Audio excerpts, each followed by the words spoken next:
जय हिंद दोस्तों। आज हम पढ़ेंगे कक्षा 12वीं गणित एनसीईआरटी का अध्याय 1 संबंध एवं फलन। इसमें पढ़ेंगे प्रश्नावली 1.1 का दूसरा प्रश्न। इसके पहले हम प्रश्नावली 1.1 का पहला क्वेश्चन कर चुके हैं, उसे आप प्लीज़ पूरा वीडियो देख लीजिए। अब इस वीडियो में आपको पूरा वीडियो देखना होगा, इस तभी समझ में आएगा, क्योंकि हाँ, ये जो पढ़ाई है तो इसमें क्या कहते हैं, कुछ नया एडवांस में ही मिलता है। जब एडवांस में मिलता है तो पूरा वीडियो देखिए। यदि आप वीडियो पूरा नहीं देखते हैं तो आप देखिएगा कि आप अपने मार्ग से भटक रहे हैं। क्यों? क्योंकि आपने क्लिक किया वीडियो देखने के लिए, पढ़ने के लिए, लेकिन आप दूसरे मार्ग में भटक गए, यानी आपने आप बौद्धिक विकास से नाता छोड़ दिया है। ध्यान से देखिएगा पूरा वीडियो, एक तरफ से आपको बहुत ही अच्छा वीडियो लगेगा। तो चलिए देखते हैं, शुरुआत करते हैं हम पहला ये दूसरे क्वेश्चन से। तो चलिए शुरू करते हैं। तो देखिए इस सवाल में लिखा गया है कि प्राकृत संख्याओं के समुच्चय n में r बराबर, यानी रिलेशन जो है क्या है, ये है एक्स वाई, यानी एक्स वाई प्रकार का है, और इस प्रकार है y जो है वो बराबर है x+5 के, तथा जो x लिया जाएगा वो छोटा होगा 4 से, ठीक है ना, और द्वारा परिभाषित संबंध r है। तो देखिए इसे हल करते हैं, कैसे करेंगे, यहाँ पर लिखते हैं हम सबसे पहले क्या हल। देखिए हल करते हैं। इसमें देखिए सबसे पहले लिखा गया है प्राकृत संख्याओं के समुच्चय n में r बराबर क्या लिखा है, एक्स वाई, ये इस प्रकार है y बराबर x+5 और x छोटा है 4 से। तो सबसे पहले देखिए जो r बराबर लिखा गया है तो इसे हम पहले रोस्टर रूप में लिखना देखेंगे कि रोस्टर रूप में कैसे लिखते हैं। तो देखिए हमने लिखा, जो क्वेश्चन में पूछा गया था कि प्राकृत संख्याओं के समुच्चय n में, पिछले सवाल में जो पहला था उसमें दिया गया था कि एक वो समुच्चय a है और a में कुछ गिनतियाँ मतलब अवयव दिए गए थे। इसमें प्राकृत संख्याओं के समुच्चय n दिया गया है, तो इसमें हम प्राकृत संख्याओं के समुच्चय n लिखेंगे क्या होते हैं। तो ये प्राकृत संख्याएं होती हैं। प्राकृत संख्याएं तो कई प्रकार मतलब बहुत सारी होती हैं, जैसे क्या होगा 1 2 3, ऐसे ही बहुत सारी होंगी, 4 डैश डैश डैश करके इन्फिनिटी तक, ठीक है ना। तो इसमें क्या हो गया प्राकृत संख्याएं। अब देखिए इन प्राकृत संख्याओं में एक ये r दिया गया है, मतलब रिलेशन दिया गया है कि एक्स वाई इस प्रकार है कि y जो है x+5 है और x हमेशा 4 से छोटा रहेगा। तो इसमें हम अब रोस्टर रूप में यहाँ पर लिखते हैं। तो देखिए जो r है वह एक्स वाई के रूप में है और y x+5 है, मतलब एक्स वाई के रूप में लिखना है, यानी पहले x लिखना है और फिर r, यानी जो हम रोस्टर रूप में संबंध r को लिखेंगे वो कुछ ऐसा होगा कि ऐसे सेट, मतलब ये कर्ली ब्रैकेट लगाएंगे और उसके अंदर एक्स वाई के रूप में लिखेंगे। एक्स वाई के रूप में लिखेंगे मतलब पहले लिखेंगे x का मान और फिर बीच में कामा लगा के y का मान लिखेंगे। इसी प्रकार जितने भी अवयव आएंगे उन्हें लिखेंगे। तो देखिए यहाँ पर जो है y, पहले देखिए जो x है वो x से छोटा है, मतलब x जो है वो 4 से छोटा है, कितने से 4 से। तो देखिए जो 4 से छोटा है तो x का मान क्या हो सकता है, 1 हो सकता है, 2 हो सकता है और 3 हो सकता है, क्योंकि ये 4 से छोटा है, ठीक है ना। जब 4 से छोटा है 1 2 3, और y का मान हमें लिखा गया है x+5, क्या y का मान दिया गया है y बराबर क्या है x+5 है। और जब x+5 है तो देखिए x का मान कितना है, 4 से छोटा। अब देखिए तो y का मान क्या, इसमें x का मान तो फिक्स है कि गिनती में 4 से छोटे लेने हैं, ठीक है ना, लेकिन y के मान यहाँ पर देखिए लिखा गया है कि क्या है, मतलब एक्स वाई इस प्रकार है कि y बराबर x+5, मतलब इन प्राकृत संख्याओं में ही देखेंगे, प्राकृत संख्या में कुछ भी हो सकता है y का मान, यानी प्राकृत संख्या मतलब 1 2 3 डैश डैश डैश यहाँ से लेके कितने भी संख्या हो सकती है y में, लेकिन x में फिक्स है 1 2 3, ठीक है ना। तो यहाँ पर हम लिखना चाहें एक्स वाई के रूप में तो सबसे पहले x की जगह में 1 लिख सकते हैं, और दूसरे अवयव में जैसे बनाना चाहें तो x की जगह में 2 लिख सकते हैं, ठीक है ना। और तीसरा अवयव ऐसे बन सकता है कि x की जगह में 3 लिख लें और y का मान हमें लिखेंगे, क्योंकि x y के रूप में लिखना है, ठीक है ना। अब देखें एक जब x का मान रहेगा तो y का मान क्या होगा, देखिए यहाँ पर x का मान है, यदि 1 यहाँ पर रखें तो यहाँ पर +5 करेंगे तो कितना हो जाएगा, ये हो जाएगा 6 के बराबर, यानी जब x का मान 1 रखते हैं तो y का मान कितना आ जाता है 6, ठीक है ना। तो यहाँ पर हम 1 के जब लेते हैं तो क्या आता है 6। यदि 2 ले लें x का मान, यानी x का मान 2 लेते हैं तो यहाँ पर यदि 2 रखेंगे तो 2 + 5 कितना, मतलब 5 कितना हो जाएगा 7, तो यहाँ पर 2 लेने पर कितना आया 7, और 3 लेंगे तो क्या होगा 3 + 5 बराबर कितना हो जाएगा 8, यानी यहाँ पर कितना आएगा 3 लेने के साथ में 8, ठीक है। तो ये देखिए रोस्टर रूप बन गया है। इस रोस्टर रूप में केवल 3 ही अवयव आ रहे हैं, 1 2 3। अब इसे देखते हैं, इसमें क्या देखना है, स्वतुल्य, सममित और संक्रामक क्या है, ठीक है ना। तो चलिए देखते हैं। तो देखिए सबसे पहले हम चेक करते हैं स्वतुल्य है कि नहीं ये संबंध आर। तो स्वतुल्य के लिए हमने पढ़ा था कि जो इसमें आर में जितने भी अवयव मतलब इसमें है एन में सेट्स में, इसमें जितने भी अवयव हैं सभी का आर में होना चाहिए डबलिंग, यानी एन में जैसे 1 2 3 4 है तो 1 का भी डबलिंग 1 1 होना चाहिए आर में, 2 का डबलिंग 2 2, 3 का डबलिंग 3 3 और 4 का डबलिंग 4 4 सभी होने चाहिए इस आर में, लेकिन इसमें है नहीं। तो यहाँ पर लिखेंगे, यहाँ जो मतलब कोई भी उदाहरण दे सकते हैं, जैसे 1 1, ये 1 1 क्या है, इस आर में नहीं है, कहाँ है, नहीं है, केवल 1 6 2 7 3 8 है अवयव, 1 1 तो है नहीं, तो ये आर मतलब ये अवयव क्या है आर में नहीं है, मतलब अवयव नहीं है आर का। अतः क्या हो जाएगा, मतलब यहाँ पर लिखेंगे अतः ये जो संबंध आर है स्वतुल्य नहीं है। सिर्फ डबलिंग देखना है कि सभी डबलिंग हो या होनी चाहिए, यदि हो तो स्वतुल्य है, यदि नहीं है तो क्या है स्वतुल्य नहीं है। तो लिखेंगे अतः आर संबंध स्वतुल्य नहीं है, ठीक है। अब देखिए आगे देखते हैं सम्मित, सम्मित है कि नहीं। तो सम्मित के लिए देखिए यहाँ पर लिखते हैं क्या, सम्मित चेक करना है। तो सम्मित के लिए क्या होना चाहिए, सम्मित के लिए जैसे इसमें आर से कोई भी एक अवयव ले लीजिए। जैसे हम कोई भी उदाहरण ले सकते हैं, जैसे हम यहाँ पर ले रहे हैं क्या, यहाँ ले रहे हैं 1 6, जैसे ले रहे हैं 1 6, कहाँ से ले रहे हैं, आर से, तो ये आर का अवयव है। लेकिन जब इसमें देखें 1 6 ले लिए तो इसका जस्ट अपोजिट मतलब इसका उल्टा, यानी 1 6 का उल्टा क्या होता है 6 1, ये भी होना चाहिए आर में। तो देखिए 1 6 तो आर में है यहाँ, लेकिन 1 6 का उल्टा मतलब 6 1 यहाँ पर कहीं भी नहीं दिख रहा। जब नहीं दिख रहा मतलब सम्मित नहीं है। तो यहाँ पर लिखेंगे 1 6 आर में है, लेकिन जो होता है क्या 6 1, यानी 1 6 का उल्टा वो आर में क्या है, नहीं है। जब नहीं है तो यहाँ पर लिखेंगे अतः संबंध आर जो है वो क्या है, सममित नहीं है। ठीक है, अब चलिए देखते हैं संक्रामक। तो संक्रामक देखने के लिए सबसे पहले हमने देखिए पढ़ाया था कि संक्रामक क्या होता है। यहाँ पर देखिए संक्रामक दिया गया है कि हमें दो से अवयव, मतलब एक ये दूसरे आए, मतलब दो अवयव लेने होते हैं आर से, मतलब इस आर से दो अवयव लेंगे और ऐसे अवयव लेंगे जिसमें इसमें जो अगला अवयव है दोनों समान हो, मतलब बी भी जो है मतलब समान हो, बी और बी हमेशा समान हो। ठीक है ना। तो दो अवयव लेंगे आर से जिसमें ये मतलब इसका आखिरी अवयव, इसका फर्स्ट वाला अवयव क्या होना चाहिए, समान हो। जब ये समान होंगे तो इनका ये बी मतलब ये बी और बी को कैंसिल कर देंगे, और तथा जो बचा मतलब इनका रिजल्ट ए और सी, मतलब इसका शुरुआत का और इसका लास्ट का जो अवयव बचा है वो देखेंगे आर में है कि नहीं। जो आर में होगा तो क्या है, दिया गया संबंध आर संक्रामक। चलिए संक्रामक देखते हैं। और संक्रामक देखने से पहले देखिए हमने बताया था कि संक्रामक जो है ये पहले संबंध आर में दो अवयव लेना है, ए बी और बी सी, और ए बी और बी सी इस प्रकार हो कि इसका दूसरा अवयव और इस वाले का पहला अवयव, मतलब ये इसका शुरू का और इसका लास्ट का दोनों सेम सेम हो, मतलब इसमें जैसे बी और बी लिखा है ये सेम सेम है, ये दोनों सेम हो आर में। और जब सेम सेम होंगे तो इसमें जो रिजल्ट बन रहा है मतलब सेम सेम को हटा दें, ए और सी जो बच रहा है वो भी आर में होना चाहिए। यदि है आर में तो संक्रामक है, और यदि आर में नहीं है तो क्या, संक्रामक नहीं है। तो यहाँ पर लिखेंगे संक्रामक। तो देखिए यहाँ पर जैसे हम ए बी और बी सी प्रकार के अवयव लें आर से, तो यहाँ पर जैसे 1 6 लें तो इसका 6 से स्टार्ट होने वाला कोई अवयव ही नहीं है, और 2 7 लें तो 7 से स्टार्ट होने वाला नहीं है, 3 8 लें तो 8 से स्टार्ट होने वाला है ही नहीं अवयव। जैसे ए बी लिए तो बी से स्टार्ट होने वाला बी से मिल गया यहाँ पर, लेकिन यहाँ पर 1 6 लिए तो 6 से स्टार्ट वाले है, फिर 7 से, मतलब इसमें अवयव है ही नहीं। तो यहाँ पर लिखेंगे कि लिखते हैं संक्रामक चेक करने के लिए लिखते हैं संक्रामक जो है, संक्रामक यहाँ पर लिखेंगे, यहाँ ये जो आर है आर में क्या है कि ये ए बी और बी सी प्रकार का कोई अवयव है ही नहीं। तो यहाँ पर लिखेंगे ए बी और यहाँ पर बी सी प्रकार का, क्योंकि उदाहरण तो ले नहीं सकते एक भी क्योंकि है ही नहीं। तो ऐसे ही ए बी और बी सी जो अवयव है वही आर में नहीं है, तो इसका रिजल्ट जो ए सी होगा वो तो होगा ही नहीं। जब ए बी बी सी नहीं है तो ए और सी भी नहीं होगा, तो यहाँ पर आर में नहीं है, अतः लिख देंगे, अतः क्या होगा, ए और सी भी आर में नहीं होगा, ए और सी ये भी आर में नहीं होगा। अब जब ए और सी भी नहीं होगा तो लास्ट में क्या लिखेंगे, ये क्या है, संक्रामक नहीं है। लिख देंगे अतः दिया गया संबंध आर, दिया गया संबंध आर जो है क्या है, संक्रामक नहीं है।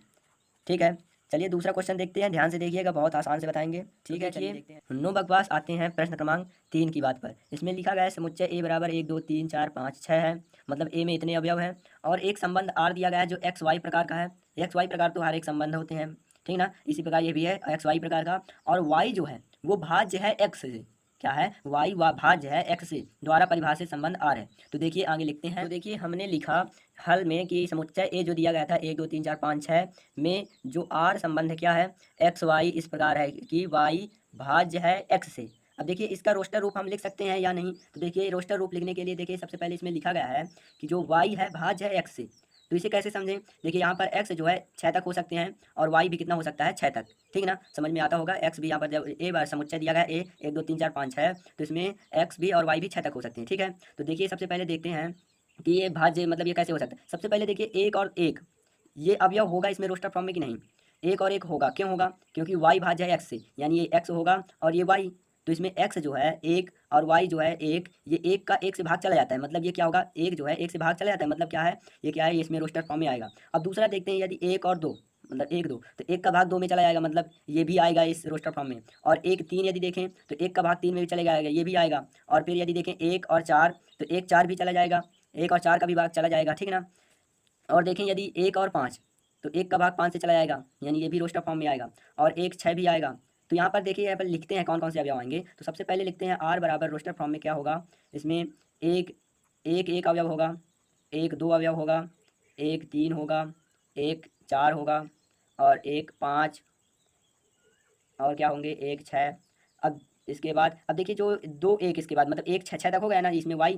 अब देखते हैं, अब दूसरा x को बदलते हैं, यानी यहाँ पर 2 लिखते हैं। यदि 2 देखिए यहाँ पर 2 लिखेंगे यदि, तो यहाँ पर हम 1 नहीं लिख सकते। क्यों नहीं लिख सकते? क्यों नहीं लिख सकते? क्योंकि ये जो 2 है ये भाज्य नहीं होता 1 से, कहीं भाग होता, मतलब 2 का पहाड़ा में 1 कभी आएगा ही नहीं, वो छोटा है इसलिए नहीं आएगा। तो यहाँ पर क्या होगा, 2 1 नहीं होगा, 2 2 हो सकता है। तो हाँ 2 2 क्या होगा, होगा। क्यों होगा? क्योंकि 2 का पहाड़ा में 2 आता है, मतलब भाज्य है 2 2 से।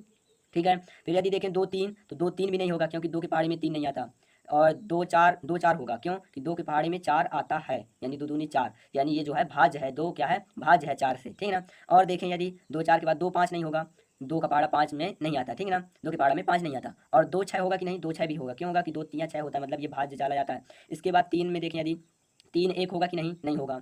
3 2 3 3 3 3 होगा। ठीक है ना। 3 4 3 4 भी नहीं होगा, 3 5 भी नहीं होगा, 3 6 हो सकता है। क्यों? क्योंकि 3 के पहाड़े में 6 आता है, यानी ये भाज्य है। और इसके आगे देखें यदि 3 के हो गया, अब 4 में देखें तो 4 में 4 1 नहीं होगा, 4 2 नहीं होगा, 4 3 नहीं होगा, 4 4 होगा। क्या होगा? 4 4, क्योंकि 4 के पहाड़े में 4 आता है। और इसके बाद 4 5 भी नहीं होगा, और 4 6 भी नहीं होगा। तो फिर आगे 5 में क्या होगा, 5 1 भी नहीं होगा, 5 2 5 3 5 4 5 5, लास्ट में 5 5 बस होगा।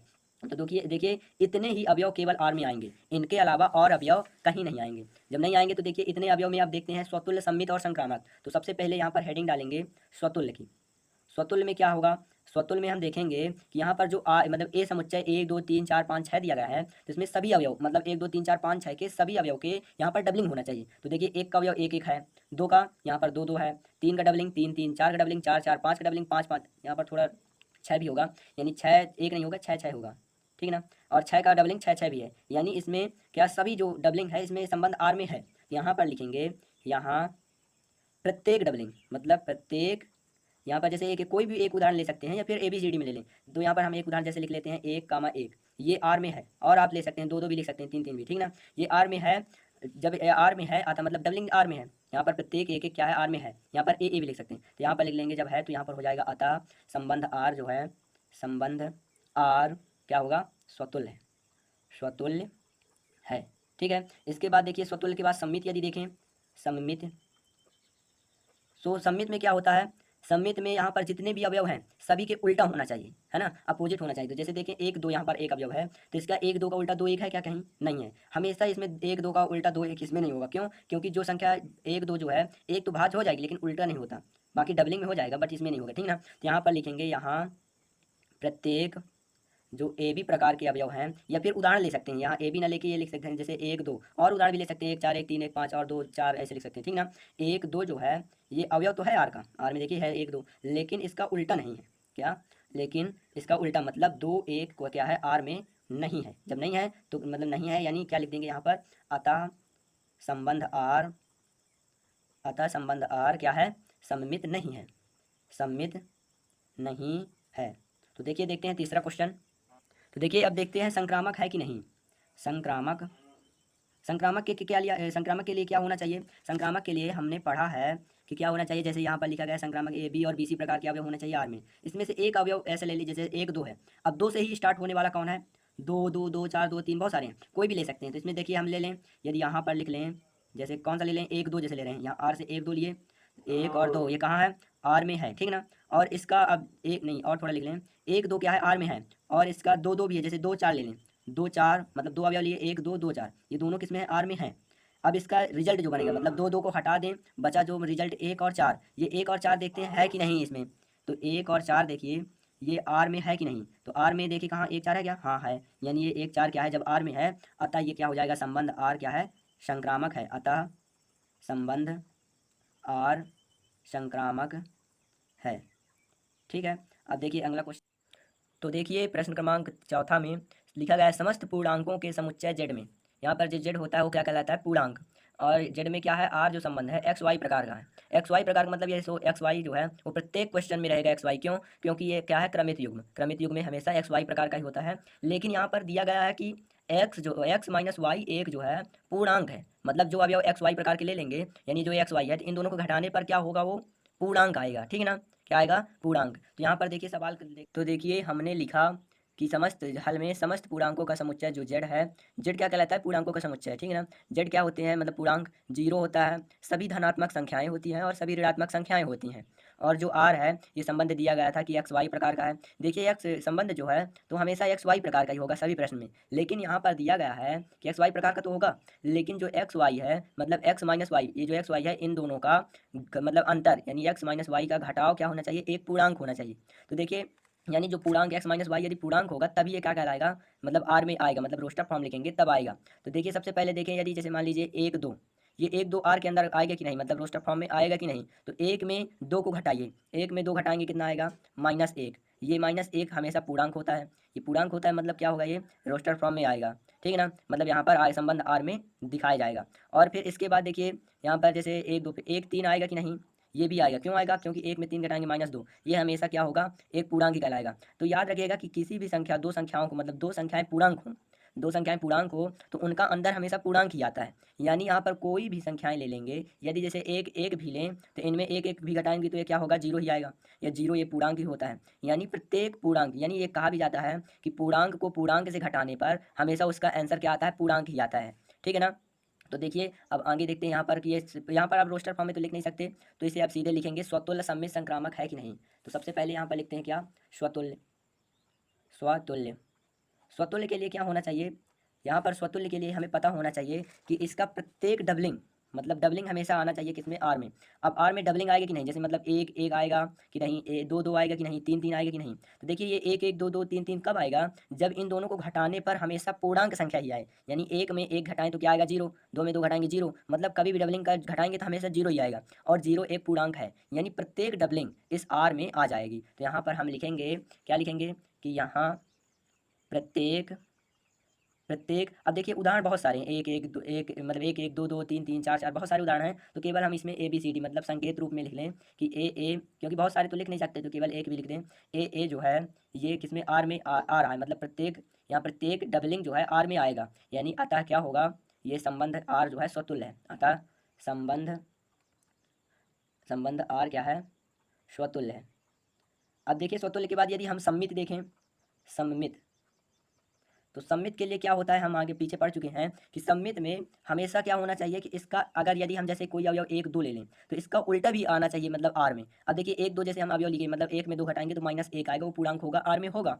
अब जैसे इसका उल्टा कर लिए दो एक, अब दो एक भी देखिए तो दो में एक घटाएंगे एक आएगा, वो भी आर में आ रहा है, यानी एक भी पूर्णांक है। जब ये सभी मतलब लगभग लगभग पूरे यहाँ पर उल्टा डबलिंग भी, मतलब इसका डबलिंग उल्टा भी क्या आएगा? इसमें उल्टा भी क्या आएगा? सम्मित होगा, मतलब उल्टा प्रत्येक का क्यों आएगा? क्योंकि प्रत्येक को घटाएंगे तो पूर्णांक में पूर्णांक घटाने पर क्या होता है? पूर्णांक ही आता है। तो यहाँ पर लिखेंगे, यहाँ प्रत्येक प्रत्येक ए बी प्रकार का अवयव जो है आर में है, तथा इसका उल्टा मतलब बी ए प्रकार का भी अवयव क्या होगा? आर में होगा। क्यों होगा? क्योंकि इसका पूर्णांक में पूर्णांक घटाने पर आर आएगा, मतलब पूर्णांक आएगा, मतलब आर में है। और उसका पूर्णांक यानी उल्टा भी कर दे तो पूर्णांक पूर्णांक कहलाएगा, मतलब ऋणात्मक हो जाएगा। तो ये ऋणात्मक भी ये पूर्णांक होती है तो ये कहलाएगा, ठीक है ना। मतलब जब ये सभी आ रहे हैं तो अतः लास्ट में लिख सकते हैं, अतः ये क्या है? संबंध, अतः संबंध आर क्या है? सममित है, सममित है। अब इसके बाद देखें संक्रामक, संक्रामक है कि नहीं। तो संक्रामक के लिए हम लेते हैं, दो अवयव लेते हैं। जैसे हम दो अवयव क्या ले लें? जैसे हम लेते हैं दो चार ले लिए, ठीक है ना। अब दो चार लिए तो उसमें चार से ही स्टार्ट होने वाला एक और अवयव ले लें, जैसे चार पाँच ले लें या फिर चार छः, कुछ भी ले सकते हैं, ठीक है ना। तो ये दो चार तो आएगा, क्यों आएगा? दो में चार घटाएंगे माइनस दो, पूर्णांक कहलाएगा। और चार में पाँच घटाएंगे तो माइनस एक, वो भी पूर्णांक कहलाएगा। मतलब ये दोनों किस में? आर में आ रहे हैं, ठीक ना। जब आर में आ रहे हैं तो देखिए इसका रिजल्ट, यानी चार चार हटा दें, इसका रिजल्ट दो पाँच बन रहा है। अब इन दो पाँच को घटाएंगे, दो में पाँच गए तीन, ये भी एक क्या है? आर है, मतलब आर में आ रहा है। क्यों? क्योंकि पूर्णांक है, ठीक है ना। समझ में आ रहा होगा। तो यहाँ पर लिखेंगे कि यहाँ प्रत्येक, क्या लिखेंगे? यहाँ प्रत्येक ए बी प्रकार के अवयव, यानी ए बी प्रकार के अवयव और बी सी प्रकार के भी अवयव क्या है? आर में है। अब जब आर में है तो इसका रिजल्ट यानी बी को हटा के ए और सी जो बना है, तो तथा यहाँ पर लिखेंगे ए और सी भी क्या है? आर में आएगा। क्योंकि इनको घटा लें या फिर इनको घटा लें या फिर इन्हें घटा लें तो घटाने पर हमेशा पूर्णांक ही आएगा और आर में है, ठीक है ना। जब आर में है तो अतः लिखेंगे यहाँ पर, अतः संबंध आर जो है क्या है? संक्रामक है। संबंध आर संक्रामक है, ठीक है। समझ में आ गया होगा। अब देखिए जो ये मतलब संक्रामक हो चुका है। अब देखिए ये पूरे सवाल में लास्ट में ये भी लिख सकते हैं कि अतः दिया गया संबंध स्वतुल्य, सम्मित तथा संक्रामक तीनों हो। तीनों हैं। अब इससे रिलेटेड, अब जब तीनों हो जाते हैं तो इससे रिलेटेड एक और आता है तुल्यता संबंध, जो अगले प्रश्नावली में हम पढ़ेंगे। तो याद रखे रहिएगा। ये सवाल आपको कैसा लगा, तीनों सवाल, दूसरा, तीसरा और चौथा सवाल कैसे लगे, ये हमें कमेंट बॉक्स में बताइए। कुछ कमी हो तो आप कमेंट में ज़रूर बताइए, तो हम उसे थोड़ा एडवांस लेवल में कुछ हम सम्मति कर सकें। तो आशा रखते हैं आपको समझ में आ गया होगा। तो मिलते हैं नेक्स्ट वीडियो में। Thank you so much. Channel को सब्सक्राइब जरूर करिएगा।